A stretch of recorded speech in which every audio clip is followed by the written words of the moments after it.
Yeah, I know. You got to figure. Hey, ever wonder why most organizations don't see breaches coming? Why only after the fact do they start to realize, hey, this is not what we prepared for? Dang, we were not ready. What happens when the next cyber attack doesn't start the way you thought it would, but starts with a voice you trust or a face you recognize? Synthetic media, deepfakes, are exploding, but not because of the reason you think. It's because of the human psychology factors involved. They're becoming standard operating procedure in organized cybercrime. And nobody understands this better than today's guest. Perry Carpenter has spent decades studying deception and human behavior. While most people are still treating deepfakes like a novelty, Perry has become the world's most authoritative expert. And today we're discussing a few things you haven't seen anywhere else. Watch for the nuances in the conversation. You'll see why deepfakes are causing damages that are anything but fake. And once you find out the latest and where it's headed, you'll stop asking whether a video or an audio clip is real or not, and start asking the real question of what really matters. This is Cybercrime Junkies, and now the show.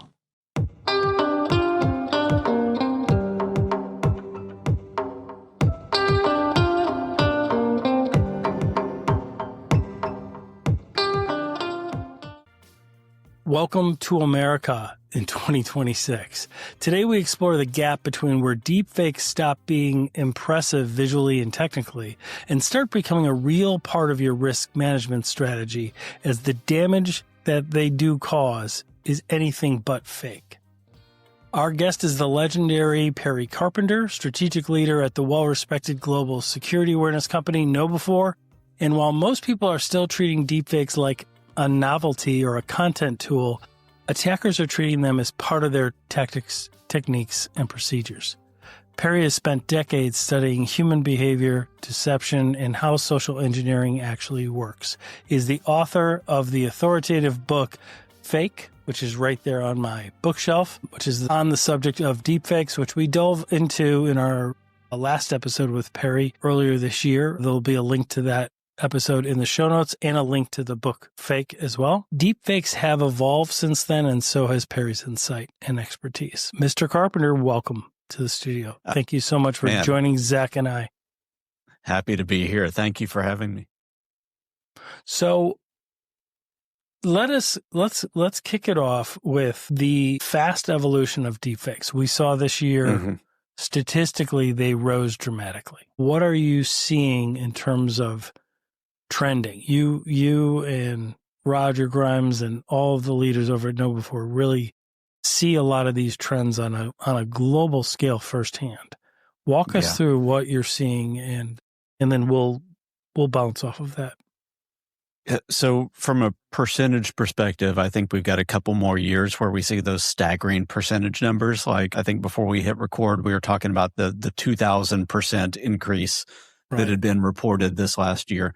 Some of that is just it's a function of the fact that we started with small numbers, right? So any kind of compounding of small numbers is going to be exponential like that. But that does not negate the fact that this is increasing extremely rapidly, and we are seeing and hearing more and more about these every day. The other thing that's compounding this is the fact that the tools have gotten so cheap and so easy to use. And not only are they cheap and easy to use, they're shockingly good and effective at the thing that they're trying to do, which isn't necessarily a bad thing. It's not necessarily a bad thing to impersonate a voice or to impersonate a face. The bad thing comes based on the intent of the person that uses it and how they weaponize it.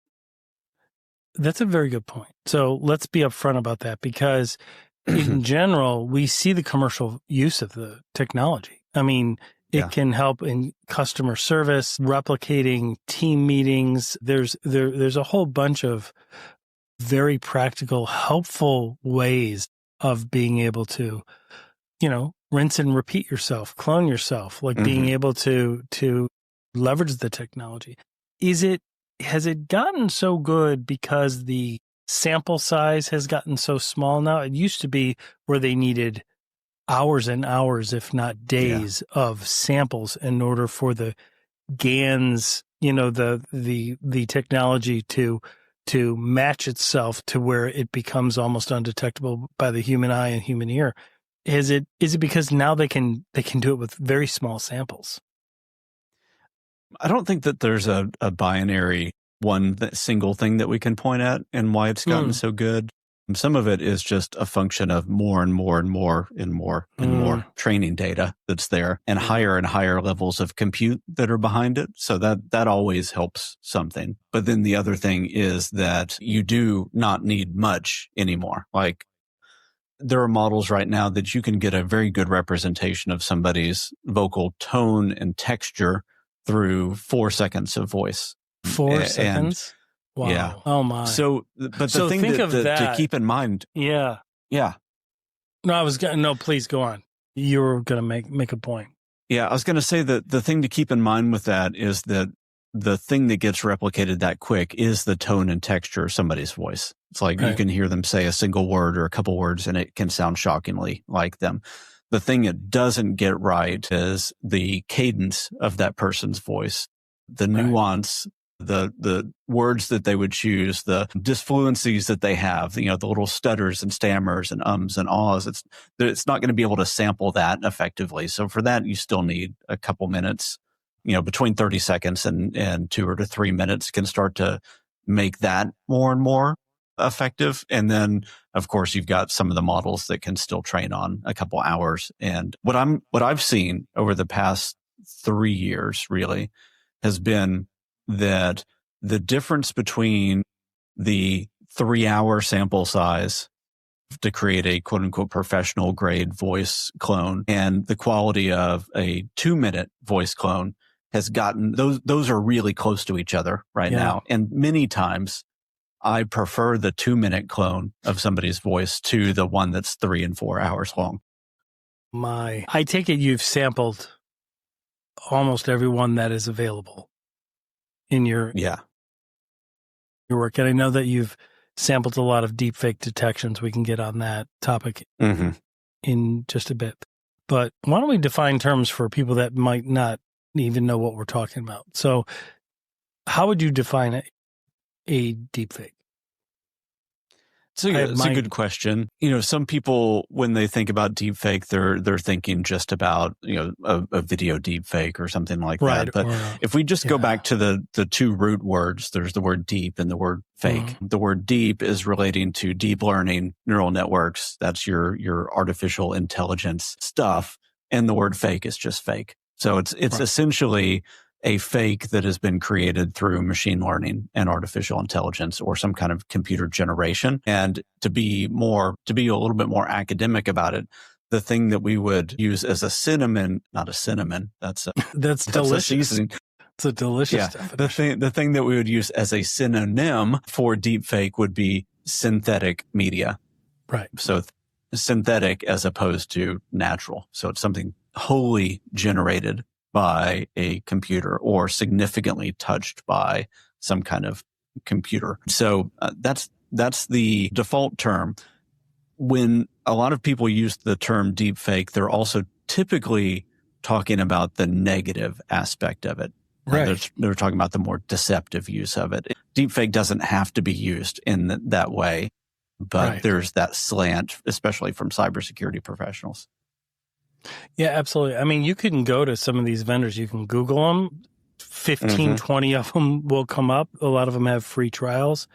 HeyGen, I think. HeyGen is a company that one of the first ones that I used. They've gotten very good. They're very good. Their ability to do it, and it's not expensive at all.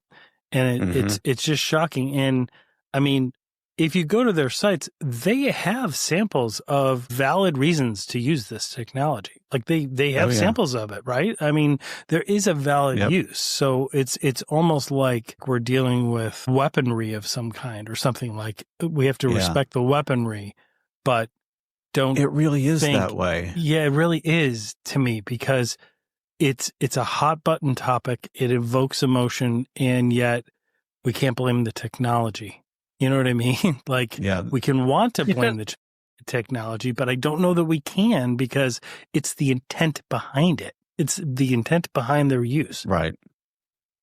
So, yeah, there was a show on Apple TV called The Morning Show. It has Jennifer Aniston and I remember that. Yeah.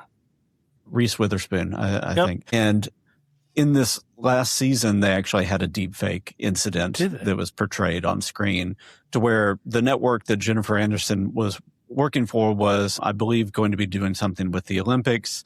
And so what they wanted was to be able to translate her voice and her face doing her report into 40 different languages. And so they were using a HeyGen-like technology for that, which is a very legitimate use, because you trust that face. That's your newscaster. Yeah.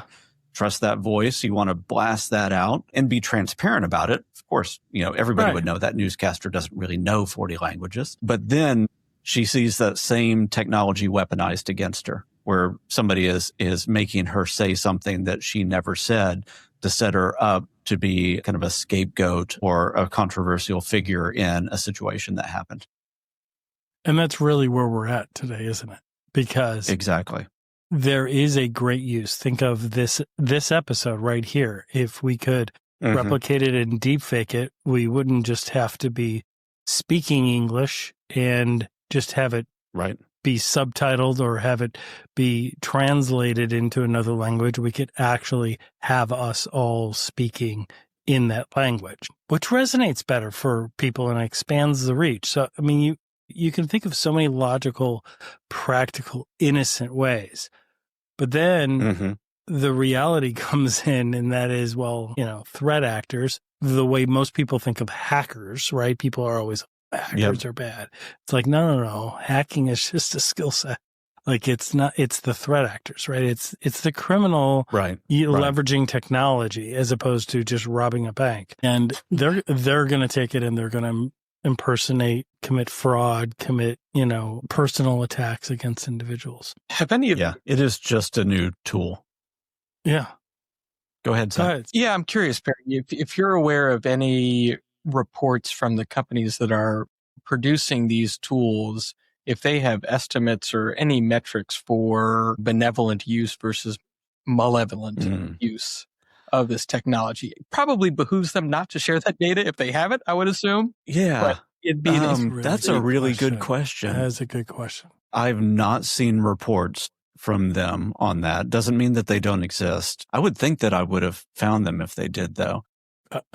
Now, contrast that to like Anthropic and ChatGPT, or Anthropic and OpenAI, and they are producing reports anytime they find somebody significantly weaponizing their systems. They're throwing research out about that. I haven't seen that with 11 Labs or HeyGen or Synthesia or some of the other ones that maybe do relib syncing like Pixverse and Sync.so and others. It would be interesting to, maybe after we're done, I'll do a quick Google search and see if I've missed something. But right now, nothing comes to mind. Yeah, I've looked and I haven't found anything. And you brought up the comparison that I was going to make, which is these AI LLM companies have been, I think, very, very, maybe not very, very transparent, but at least presenting some transparency in really sharing the use cases for good or bad of their technology. Yeah. I've not seen it in these deepfake tools. I'll be cynical for a second. And so here's my cynicism on why that is the case. So number one, when it comes to voice, video, and stuff like that, there's a huge backlash from the voice actor community, the traditional actor community, people that do not want that kind of representation, digital representation of themselves, especially without any kind of consent behind it or royalty behind it. When you get to the large language model side of things, many times when Anthropic or ChatGPT puts out a big report saying, look at how our tool was weaponized, it can almost read like a press release because it's showing the power of the tool that's there. And when we're talking about like companies investing in these frontier model companies because they're trying to build towards AGI, artificial general intelligence, then showing that power, regardless of whether it is being used for curing cancer, or it's being used to create a nuclear weapon or enable hackers to do something, it is showing the power of the thing. And so no matter what they're doing, if they can put that positive spin, it's like, oh, look at this really unexpected, powerful use of our stuff, but we were able to stop it. So we're the good guys in this. It's the best of all worlds for them. I don't think it works the same when it comes to voice, video, and things like that. You don't think they need to prove the concept? It's already, that work is done? Yeah, well, I think that the societal backlash against the misuse of somebody's face or voice is different than the misuse of a tool that just looks like a tool. I wonder if that impacts that's what the negative connotation that everybody inherently seems to have around deepfakes. There is no press release control demonstration of technology for good. Yeah, because I think everybody inherently knows that even the good guys in this, like HeyGen and Synthesia and 11 Labs, those are all companies that are trying to build safeguards in their products because they're trying to enable corporations to do like learning and development and expanded communications and things like that. So they're trying to do it in ways that are easy for the companies that want to use them, that have just enough friction to create security, but also enough friction to keep the curious bad guys out. We all know that even with guardrails and even with security, there's going to be a good number of bad actors that are able to jiggle the doorknob just the right way to get past all of those defenses. I don't know that they want to necessarily publicize those numbers right now, because I think that they would get more negative PR because it feels more viscerally anti-human when those things happen than it does when you're just talking about a tool that deals with language or code. That's a great point. So, Zach, one of the other things that you and I have talked about, because I have a belief that because business leaders, their face and their voice is now a new attack surface, and we've seen a dramatic rise in deepfakes, I believe it's going to be pretty standard in the tactics and techniques that is used, meaning we all know that we're trying to be socially engineered when we get a phishing email, right? Or when we get a VISH, right? A voice solicitation, when we get a SMISH, when we get that text, right? We've been conditioned to say, oh, here's another one, or I better watch this. Could this be real? And we're getting used to that. I believe that we're going to start to see it become very mainstream. When I presented that, you had a very good counterpoint, and that was the human psychology of AI saturation. Why don't you share that? Because I would love to hear what Perry has to say.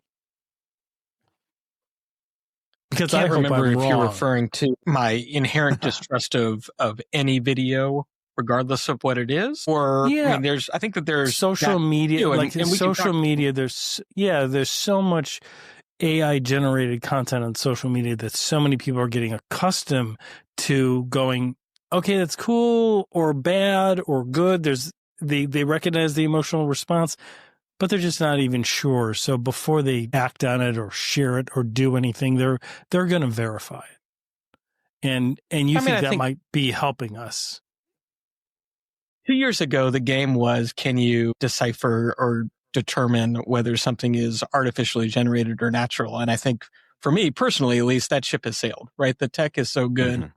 It's no longer a worthwhile endeavor to try to discern between the two. And we talked about just going back into intent. Why is this person, video, voice, whatever it is, speaking to me in this way? What is the intent behind me seeing this content? And that really is the gauge of legitimacy, much more than looking for artifacts or anything else that might tip you off. Stay with us. We'll be right back. Most business leaders have a fatal flaw which results in their growth being interrupted or stopped terminally. They ignore the mountain they're about to crash into, distracted by the focus on revenue growth. Until it's too late. Don't become another fatal business statistic. Keep your cybersecurity modern so you can grow without interruption. Stay competitive. Get net gain. Stay focused on your growth and funding. while NetGain keeps your technology always available with expert-level cybersecurity services to stop breaches in their tracks, all at a fraction of the cost of managing it yourself. Don't wait for a technology disaster to interrupt and cripple your growth. Speak with a specialist today. Contact NetGain Technologies today at 844-777-6278 or reach out online at netgainit.com. That's 844-777-6278 and netgainit.com. Grow your business uninterrupted. Contact NetGain today. Yeah, that's the point that I've been making for probably a year and a half now, is that, about a year and a half ago, there was this crossover point where the tech started to get good enough to where many of the deepfakes that were out there were passable. You might start to see some artifacts and so on, but many of the times that you could see something that was obviously a deepfake was because the person that created it didn't know that better tools existed, or they were lazy, or they were ignorant, or something else. It fell to the attacker not being as motivated or as resourced as they could have been. Now we're at the point where even a merely casual user can create something that can bypass most of our cognitive defenses, especially if they have a really good weaponized story behind the thing that they're putting out there. It's like, what's the motive? What is the emotion that's behind that? How does it fit within a social narrative that may already be happening? How is it weaponizing an us versus them type of mentality? Or is there some kind of authority lever that's there, or urgency lever? All those traditional social engineering things are making any kind of potential defect within a deepfake just kind of glide past our defenses. And the thing that I've noticed over and over and over again is that when you tell somebody that something is a deepfake, they'll generally go, huh, yeah, it's actually obvious because, this person's blinking at an unnatural rate or something like that. What they don't realize, though, is that many times the thing that they're pointing at and saying, well, it's obvious because, isn't actually a sign that it's a deepfake. Because if it was harvested video that was re-lip synced, that blink rate was already there in that person. So they're what they're trying to do is they're trying to comfort themselves and say, I will know that something is fake because I will always see something's off. And in reality, they're not. We are not. That being said, one of the things that I can, and I almost hesitate to talk about tells, because anytime you mention one, there's going to be half of the ones that are out there that don't have those tells, or there's going to be a workaround, or within a month it's going to be better and that tell won't be there anymore. But like, if I hear a video that was made by Sora or by VO, there's certain qualities within the voice that come out to me. As somebody that does audio work and somebody that lives with headphones on as I listen to things, there's like a readiness within the voice that's created by VO3. And there's a crunchiness that's in a voice that's been created by Sora. Again, that being said, those are going to go away, and it's going to get to be normal fidelity human voice very, very quickly. There are things like watermarks that these companies try to embed. Those are super easy to strip out. And if you were just to type in like Sora watermark remover, there's going to be 100 different websites that come up that let you do that. There's also workarounds within the interface to download things without watermarks. So never rely on a watermark. Even if the watermark is supposedly embedded in the metadata, don't rely on that, because there's ways to launder that out. So we're quickly entering in, and I think already are in a space where the synthetic media and the real media are intertwined so much that it comes down to really having to ask the question, is the thing that I'm seeing trying to manipulate me? And that's going to be the ultimate question. I think that's what Zach was trying to hit on as well. Yeah. Like, what is it asking me to do? Right? Like, is it asking me to do something? And then right there, hopefully the context, the contextual awareness will bubble up to the top, and somebody can make sure that they go verify something before they act on it. I mean, for me, I feel, what does it make me feel? And then what does it want me to do or believe? Right. Which is a horribly skeptical way to approach the digital world, but it's reality. Right. It is. And there's some innocuous things, right? Like cats jumping on trampolines. Doesn't really matter if that's real or not. No, I can live with that. Cute. Yeah. Yeah. Now, the phrase that I'm seeing over and over and over in social media comments, whether things are real or whether things are obvious fake, is just, haters will say this is AI. And I think that is indicative of the moment that we're in, where people really don't know the difference, but they're wanting to kind of comfort themselves with a phrase like that, with things, in a funny and self-comforting way. I particularly like when that phrase is applied to something so grotesquely AI that there's some sarcasm, but yes. Yeah, exactly.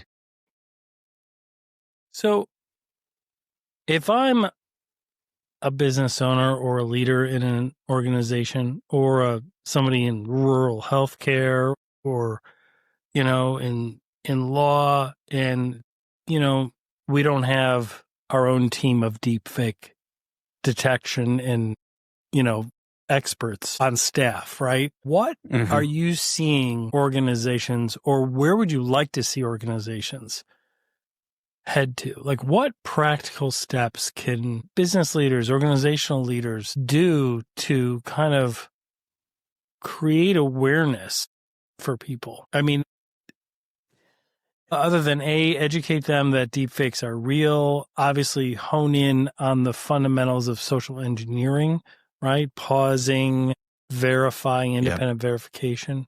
I love what you've said when you've been interviewed about code words, right? Like having words that, a non-technical way of verifying whether that person asking you to do something is actually that person, something only the two of you would know. Yep. Yeah, I think you hit on the gist of what I would say. And so realize, number one, that we're in a world where people, just with the artifact that they receive, the video clip, the audio clip, the email, the whatever, we're in a place where you can't really tell the difference between what's real and what's fake. We're also in a place where many of the tools that we would hope that would tell us the difference are not as accurate as they need to be for us to rely on. And, here at the end of 2025, going into 2026, they're not there. And so the things that we go back to are very old school security principles that have been around for decades, if not hundreds of years, which are, how do we get mutual trust around something? Well, that's things like shared knowledge, like code words, or even just saying, hey, the last time we met, what was that book that you recommended to me? Which was actually a thing that stopped an attack against a Ferrari recently. Asking that kind of question can untangle an attack when somebody's using a deepfake voice or face. So shared knowledge is that was very processes smooth. and procedures that slow things down. Yeah. That was very smooth, wasn't it? Like, had a sense, something, his spider sense was going, and they go, what was that book that you just recommended me recently? Right? I mean, that was just brilliant. Yeah. And that's perfect. Yeah. Because I think, we talk about setting up code words and things like that, and that sounds really good. Most people aren't going to do it. It feels weird. Yeah. In a lot of context, but realizing the why behind a code word is shared knowledge and trust verification. So there's always going to be something that we can go back to. And we saw that in, old spy movies or sci-fi movies where people might believe that their, a host body was invaded by an alien consciousness or something. And then they're going, where did we first meet 20 years ago? Or what was the thing that you said to me in the bar? It's, can we get back to some kind of shared knowledge? That is very key.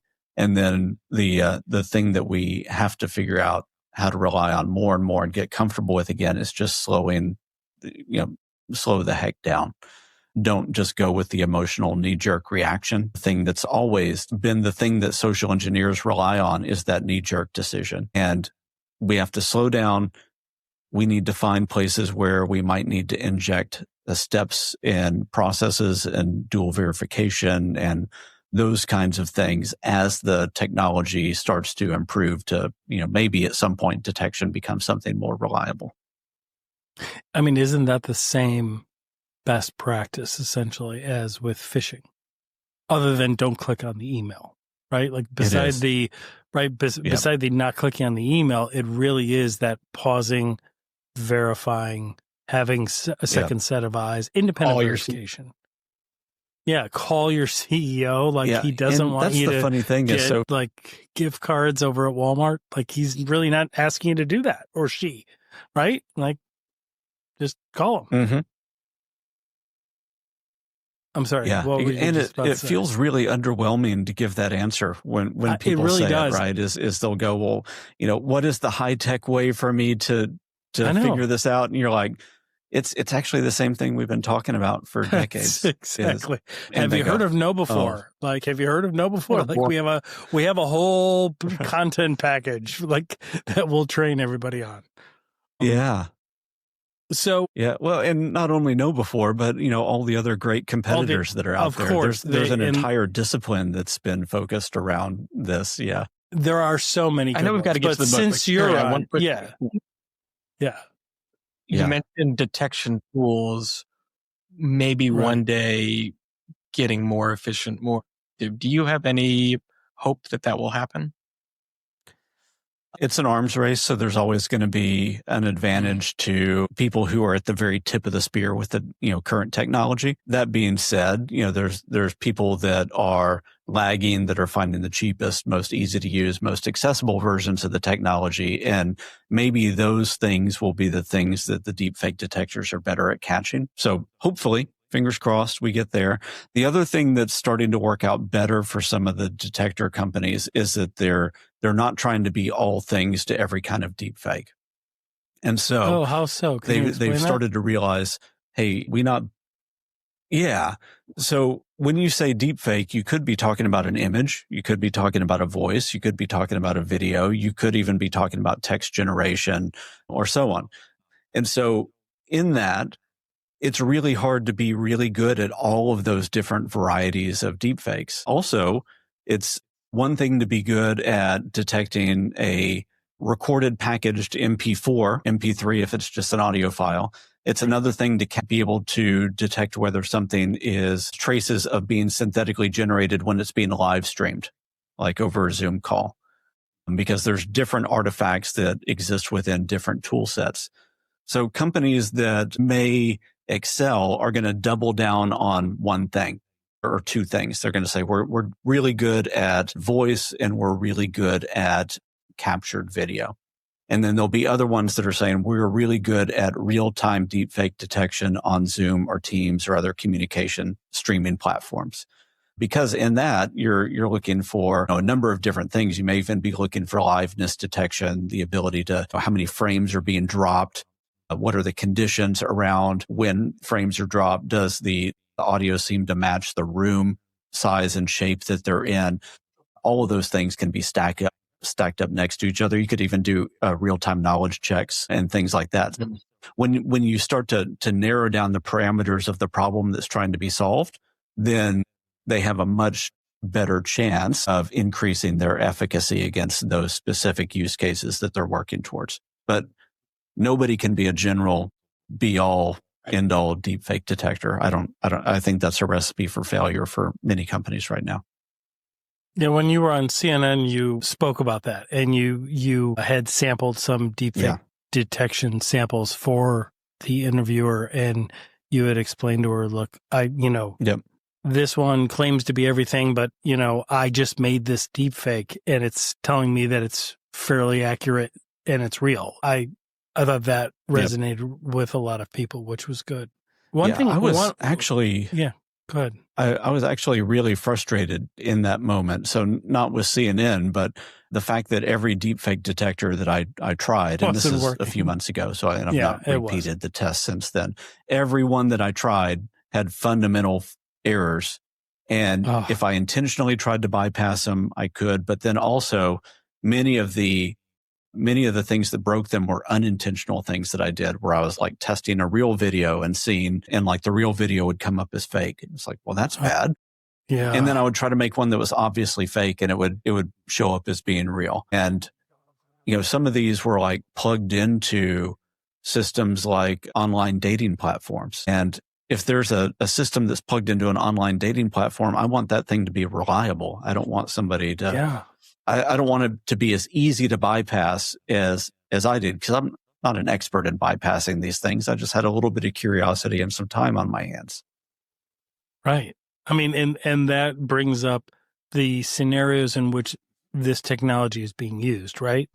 Romance scams, sextortion, elder fraud.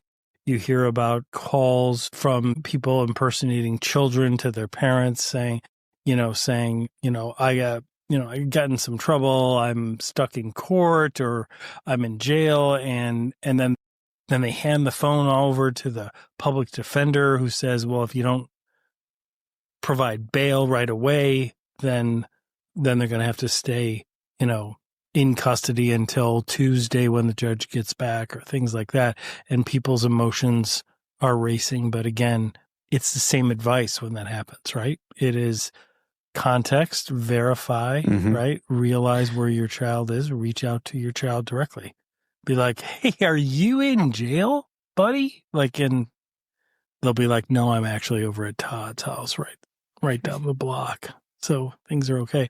But exactly. We have seen it. So Zach and I, in our other life, like our actual livelihood in the MSSP and MSP world, we've come across clients that have experienced deepfakes, which just was shocking to me because that didn't happen years ago. One was a small organization, 20, 25 employees. And they were hiring for somebody that can help them develop SQL databases and some.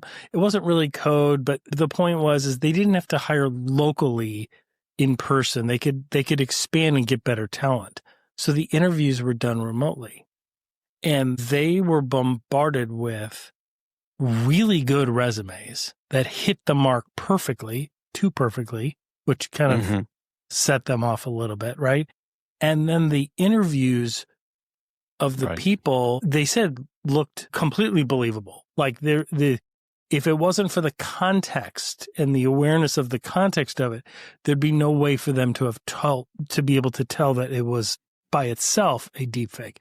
But the questions and how they answered, how they paused a little bit before answering, and then they would answer, and it was a very generic answer when they were looking for specifics. But they were telling us, 10 out of the 15 interviews they had, 10 out of the 15, Perry, were fraudulent. It was fake. And they were just really concerned. They were like, how are big HR, big recruiting firms, how are they managing this with remote employees? I mean, clearly policies and independent verification, making sure somebody verifies that the person that they see on that ID or et cetera is the actual person that they're hiring. But what else are you seeing?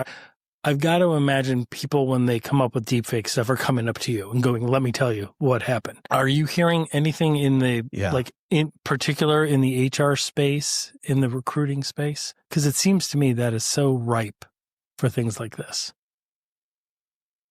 It is. There's been a ton of discussion about it. About a year and a half ago, I think we had known before, talked about one of our experiences with a North Korean worker that we hired, that was actually on for about 5 minutes before we detected what was going on. And so that was our little, our real intro into that. And then the only deepfake involved in that was their photo that they submitted to HR. So it was very traditional, rest of the hiring process. But it really woke us up as to the prevalence of this. And then since then, and since talking about it, we've been hearing from company after company after company that this has happened to in much more devastating ways. Yeah. And to the extent, what you're talking about, the one that you had spoken to, where 10 out of 15 of their interviews that's like 2/3 of the interviewees turned out to be fraudulent. That's what struck me. It wasn't just one. And it wasn't just one, right? It was a lot. It was a lot. Yeah.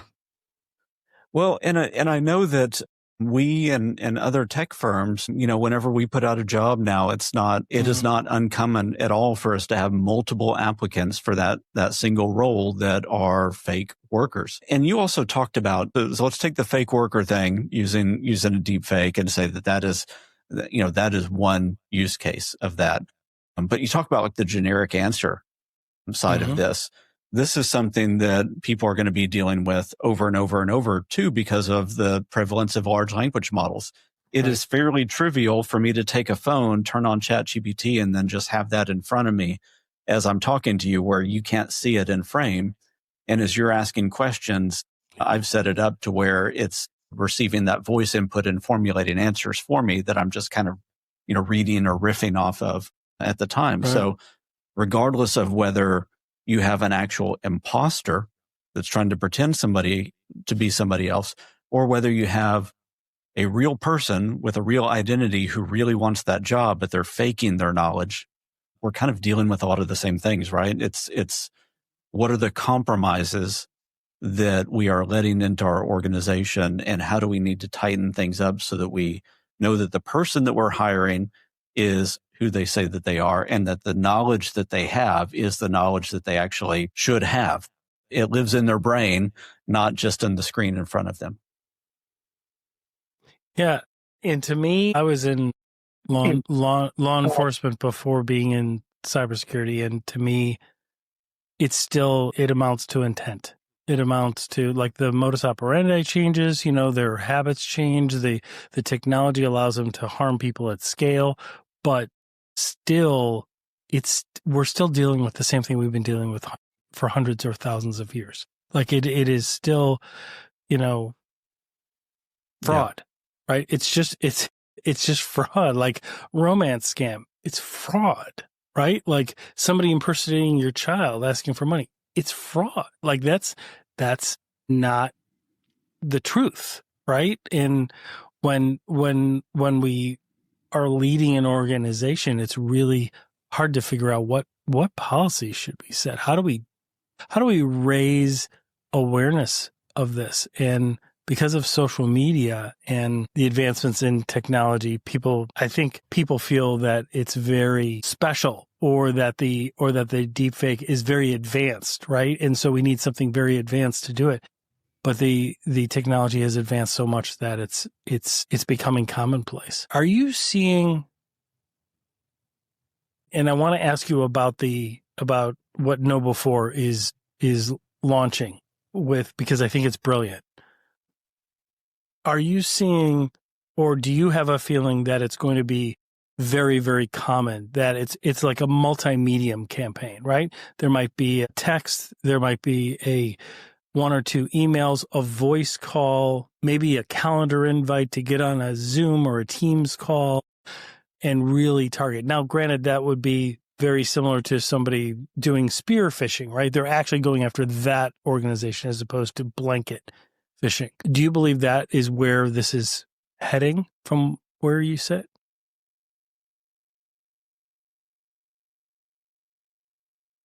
Yeah. So, when it comes down to it, the way that I talk about it is that every deep fake is just a little artifact.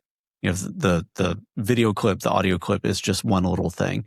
That little thing is meaningless and powerless until it's placed within a story or a context. And so when you talk about multi-stage attacks, that's the thing that cues it up, right? It is the trust that's given in maybe the menu that is wanting to make you scan the QR code.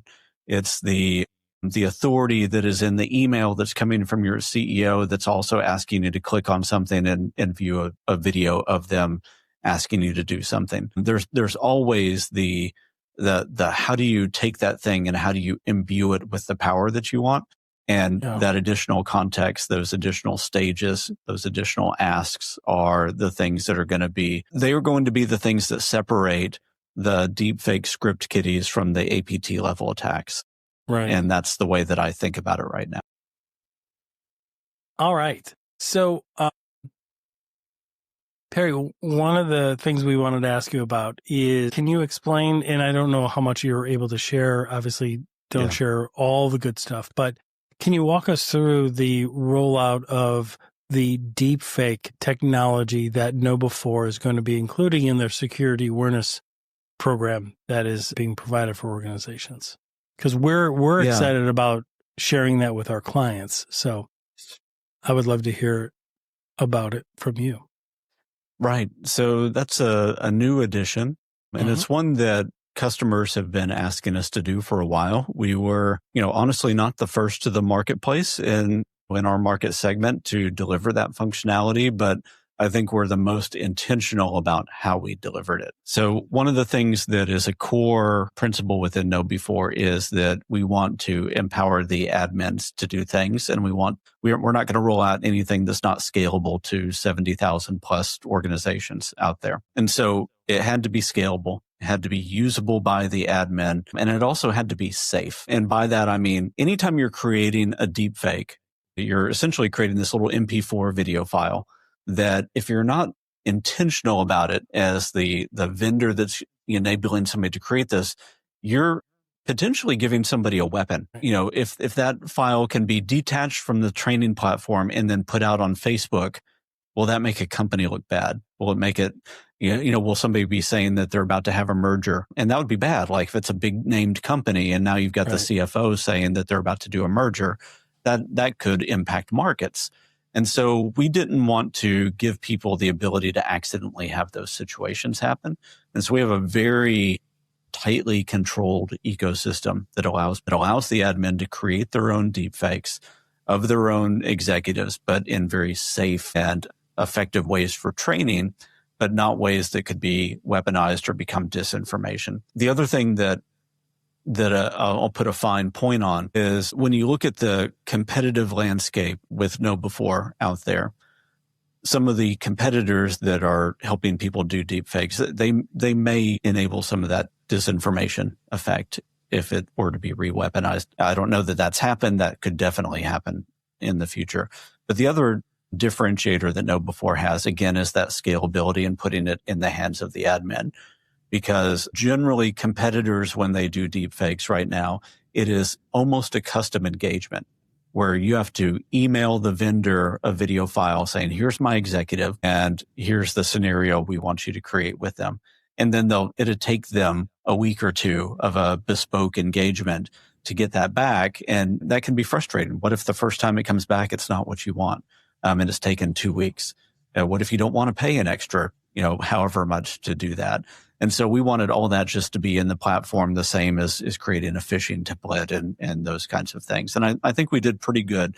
There is definite, as with any rollout, there's definite room for improvement, and we're making that improvement.